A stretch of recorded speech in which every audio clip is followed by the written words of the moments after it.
Hello, this is a very quick video, maybe slightly dumbed down version, I don't know. An explanation of how my whole points scoring system works. It's complicated. Let's have some fun and get right into the cool, create aspects that are my points scoring system. Okay, so start at the very beginning, over here. This is the very beginning of the whole system. The shulker box will come down here. I'm sorry, I don't have any shulker boxes to demonstrate with, but it'll come down here from the input chest, which is off in the bank. Is if you've seen my other video, it'll be in a card right here. It has an input chest and an output chest in the bank. For each one of these, there's 6 of these for a total of 60 people that it can support.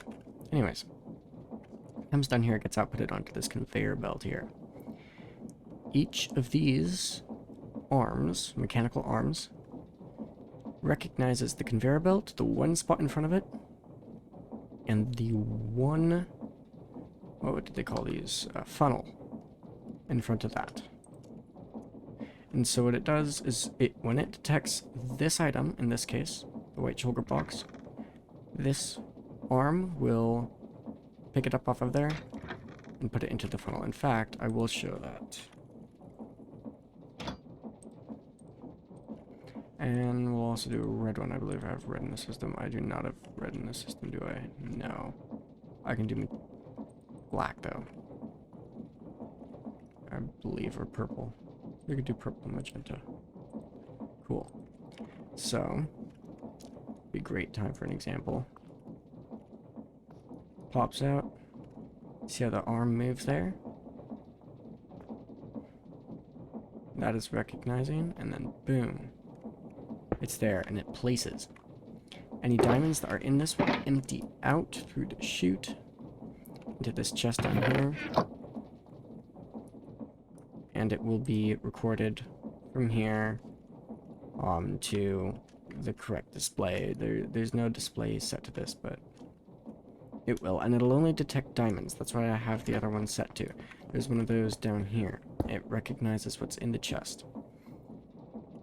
And it's set to diamonds only. Just like up here. You saw how that just deleted the shulker box, right? And you'll see the shulker box come up. See? Boop. And it'll come out the top.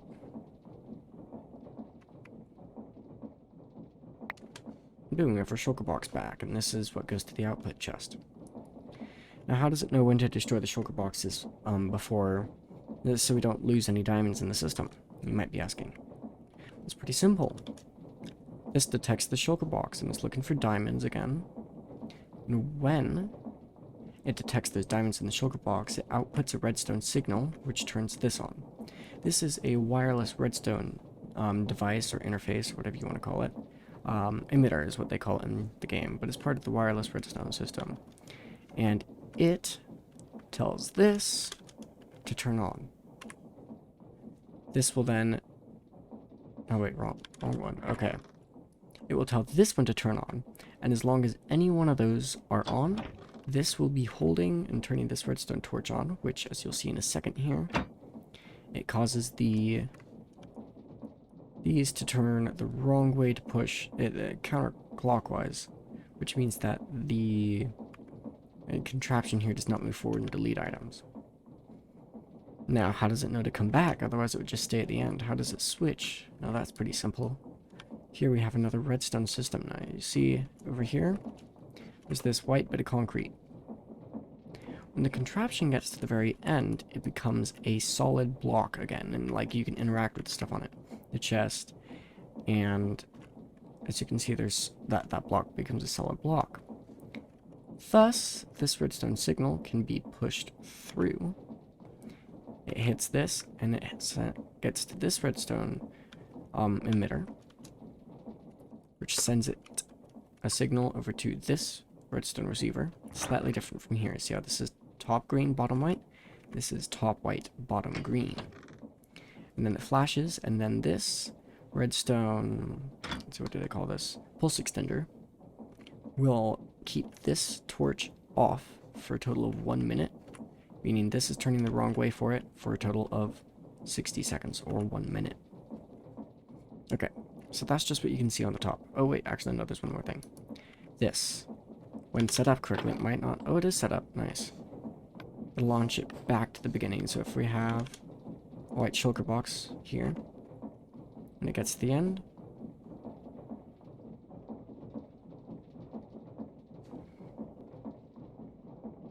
boom, it gets launched back over to here to be picked up and put into the system. There, you can see why that's useful, in case something gets past the arm because the arm is too slow. Alright. Now for the stuff you see down here. These are the display links.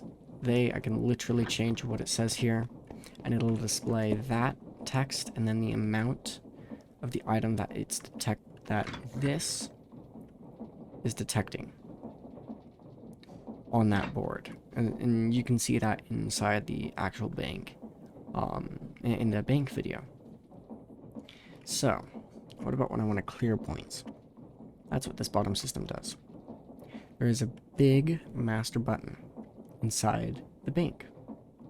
And what it does is its code is red. Speaking of which, let's make that the receiver like it should be.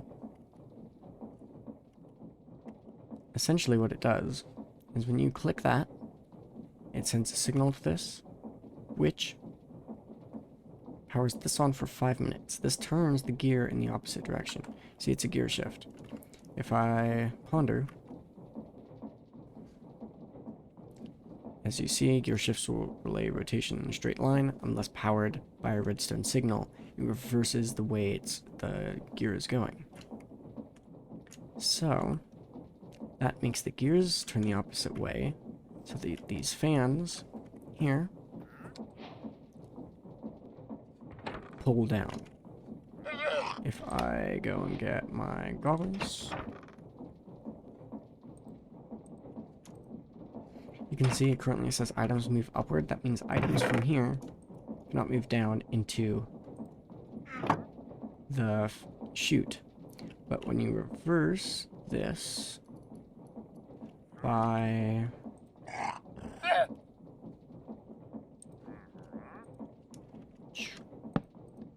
doing that, look what the fans can do. They pull, so the items move downward. So what happens is, when that happens, the items come out of here, and they get put out onto this conveyor line. And right at the end, are some chutes. Though you can't see it here, but there's some chutes that dump the items into lava. Now note that shulker boxes will not be going in here. Only diamonds go in here. And only diamonds ever will go in there. You could technically get other items in there if you wanted, but it would be tricky. And I can change that too. So yeah, that's a very quick explanation of how this works. I think that covers everything. Yeah, I don't see anything I haven't covered. There are of course some flaws that I'm going to be fixing for the actual designs in the bank. Such as these, when these detect diamonds, because they output, like, you can see it here. That chest, for some reason this is powered, and so when it's powered, as you can see from the bright highlighted red, it doesn't output anything. I'm trying to figure out why it's powered. I don't know why it's powered right now, but maybe it's just the content observer. Yeah, it's just the content observer for some reason. Oh, that fixed it. But yeah, that's how this whole system works. I hope you found that interesting. To make sure that's pointed the right way. And it's fine if it's not. But yeah, that's how it works. It's pretty simple. These each correspond to the number, the player number, so these will all stay the same. And here I'll go and change this to the actual player's name, or what we'll probably call them in game. Stuff like that. It's really easy that way. So I hope you enjoyed. Oh, there was one thing I missed. How did these know when to place things so that this doesn't get destroyed? Okay, cool. My bad. Very simple. Uses the same technique as at the end. This solid block allows this redstone torch to send a signal up through it to this repeater. When that repeater is powered, it's the same thing as with this. This is another... It's a clutch, and so when it is powered, it'll turn off. As you can see now, it's being powered because this torch is no longer inverted and the gears no longer move, and that stops these from placing anything. So yeah, that's how. There we go. Now that I've fully explained everything, yeah, I hope you enjoyed that. It's a pretty simple little mechanism.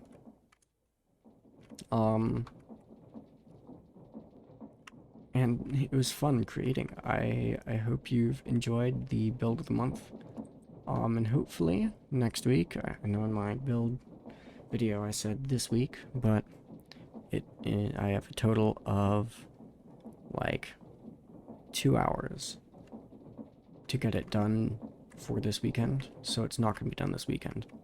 So next week will be the game of the month, which I'm really excited for. I'm not going to give any spoilers for it, but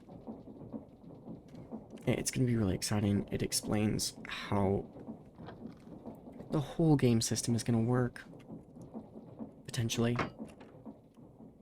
It might just explain the game. We'll find out. I've yet to even start on it, so it's really fun. It's really exciting, and I hope you enjoy that.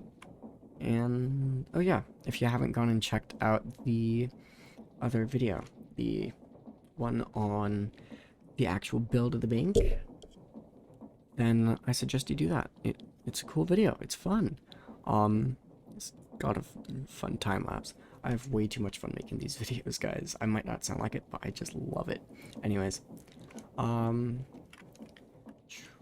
have a good time and see you out there. Have fun messing around with this mod and watching me do cool things. At least I hope you enjoy watching me do cool things. If you've reached this far, thank you. You clearly do enjoy it. And yeah. See you in the next video. Bye.